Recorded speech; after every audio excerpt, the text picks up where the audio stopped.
नमस्कार, मैं हूं मृत्युंजय कुमार झा और कमोडिटी सुपरफास्ट में आपका स्वागत है। सबसे पहले हम बात कर रहे हैं एक महत्वपूर्ण खबर की। खबर यह है कि महंगाई को लेकर सरकार एक के बाद एक नए और कड़े एक्शन ले रही है और इस बीच खबर आई है कि दाल की जमाखोरी को लेकर सरकार काफ़ी सख्त हो गई है और इसे किसी भी सूरत में बर्दाश्त नहीं किया जाएगा, ऐसी जानकारी मिल पा रही है।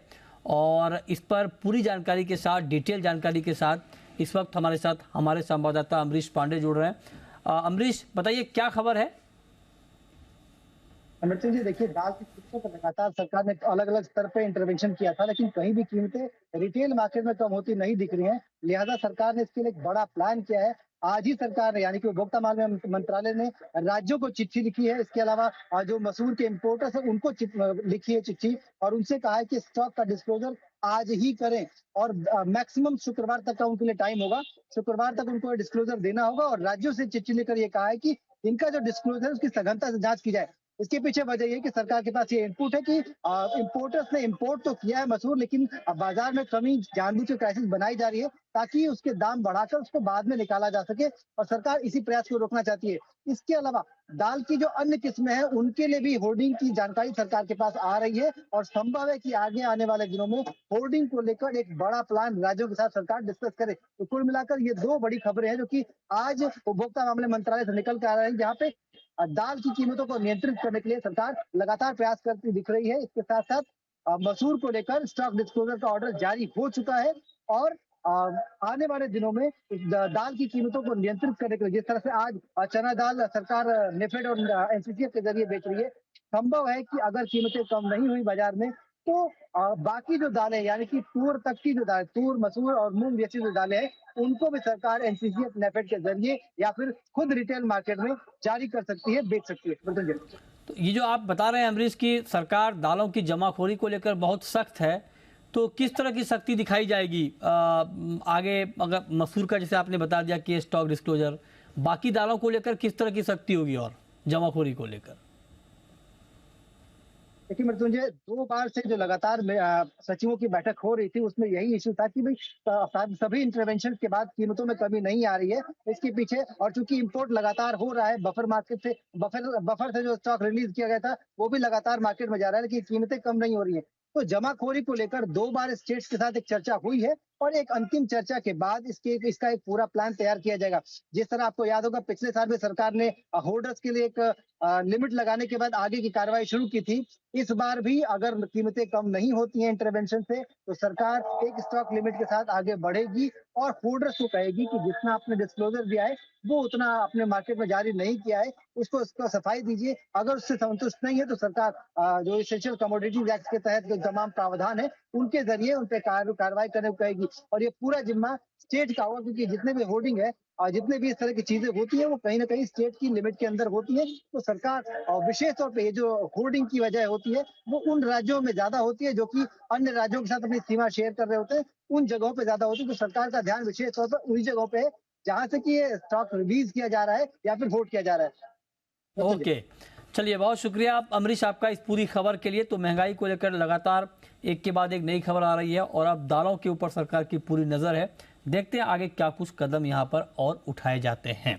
आगे बढ़ते हैं और अब आपको बताते हैं कि आज के मार्केट में आपके लिए और कहाँ पर कमाई के मौके बन सकते हो। इसमें एक खबर ये भी थी कि सरकार कम भाव पर प्याज और दाल की बिक्री करेगी, प्याज की बिक्री भी सरकार करेगी, दालों की भी।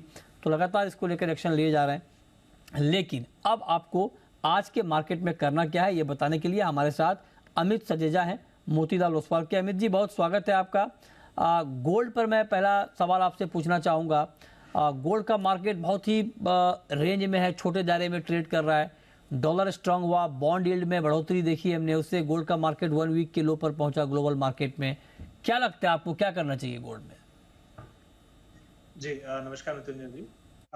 Definitely as compare to silver अगर हम देखें तो चांदी में काफी अच्छी खासी गिरावट ऑलरेडी आ चुकी है, लेकिन गोल्ड जो है एक तरह से इंचिंग लोअर कर रहा है, यानी धीरे धीरे धीरे करके नीचे फिसल रहा है। लेकिन मैं समझता हूं कि यहाँ से इंक्रीमेंटल डाउनसाइड जो है वो लिमिटेड रहेगा। 59,050 से 100 के बीच अच्छे सपोर्ट एरियाज बनते हैं अक्टूबर फ्यूचर्स में। मैं समझता हूँ कि 59,100 के आसपास बाइंग की जा सकती है 58,900 का स्टॉप लेकर। और ये जो भाव फिसले हैं, ये दोबारा रिकवरी हमें देखने मिलेगी आने वाले 1 से 2 सेशंस में। जो टारगेट रहेगा वो 59,500 का दोबारा शॉर्ट टर्म टारगेट लेके चला जा सकता है। ओके, चांदी पर आपका व्यू अमित जी, सिल्वर में क्या करें? जी, देखिए, क्योंकि गोल्ड रिलेटिवली स्टेबल है और बेस मेटल्स भी अगर हम देखें तो जिंक या कॉपर काफी स्टेबल हैं पिछले दिनों से। चांदी में भारी गिरावट जरूर देखी है, लेकिन ये नहीं भूलना चाहिए कि इसके पहले काफी बड़ी रैली हमने देखी थी। 69,000 से लगभग 77,000 70,000 की एक रैली देखी थी, तो उसका ये एक प्रॉफिट बुकिंग मूव है। मैं समझता हूँ कि जो नियर टर्म फ्यूचर्स है 73,000 के आसपास जो चल रहे हैं, वहां पर खरीदारी की सलाह होगी। 73,000 72,900 के करीब। अपसाइड में जो है वो 74,200 जो कल के हाईज देखे गए थे वो दोबारा देखने मिलेंगे। तो मैं बाइंग की सलाह देना चाहूंगा और इस ट्रेड के लिए 72,500 का स्टॉप लॉस जो है वो काफी रहेगा। ठीक है। अच्छा, क्रूड में कल तो अच्छी तेज़ी आई, आज मार्केट थोड़ा नीचे है 7,174 पे।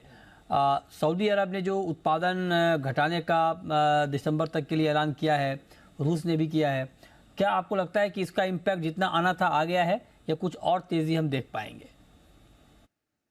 देखिए, कुछ दिनों से मार्केट डेफिनेटली एंटिसिपेट कर रहा था कि ये जो कटौती सितंबर तक लागू की गई थी वो और भी बढ़ाई जाएगी अक्टूबर तक। हालाँकि दिसंबर तक डेफिनेटली डिस्काउंटेड नहीं था, लेकिन मैं समझता हूँ क्योंकि हमने पिछले 1 से डेढ़ महीनों में लगभग 25% की तेज़ी ऑलरेडी देख चुके हैं, तो इन स्तरों पे मार्केट डेफिनेटली थोड़ा कॉशियस होगा।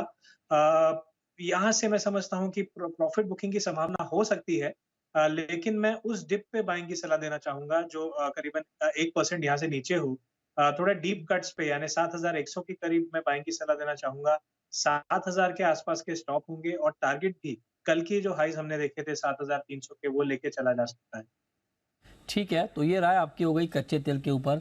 अब आते हैं मेटल पे। मेटल में कोई ट्रेड आपके पास इस वक्त?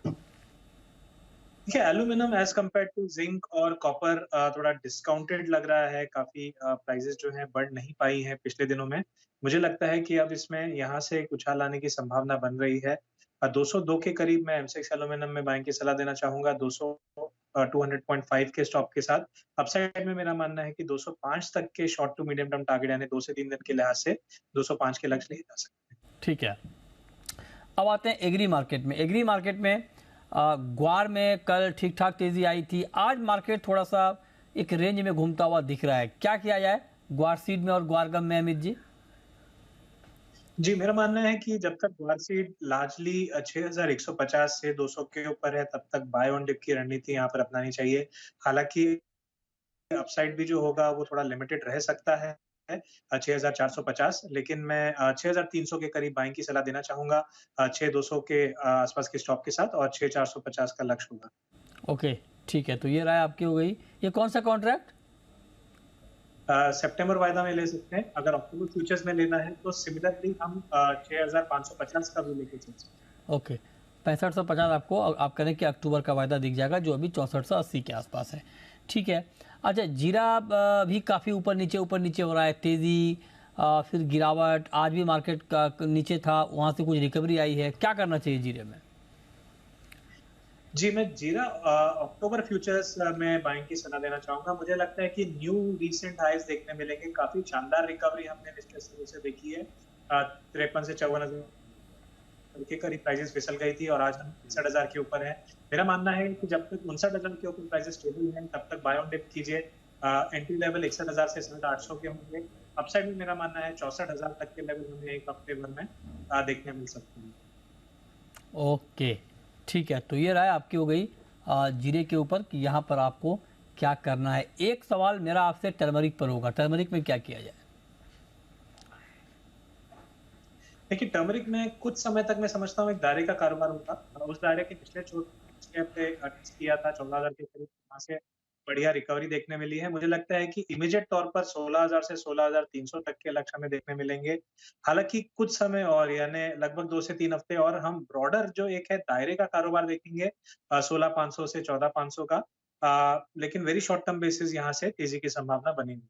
ओके, ठीक है, बहुत शुक्रिया अमित जी आपका जुड़ने के लिए, बताने के लिए कि कहाँ पर ट्रेडिंग के मौके बन सकते हैं। तो फिलहाल इस बुलेटिन में इतना ही।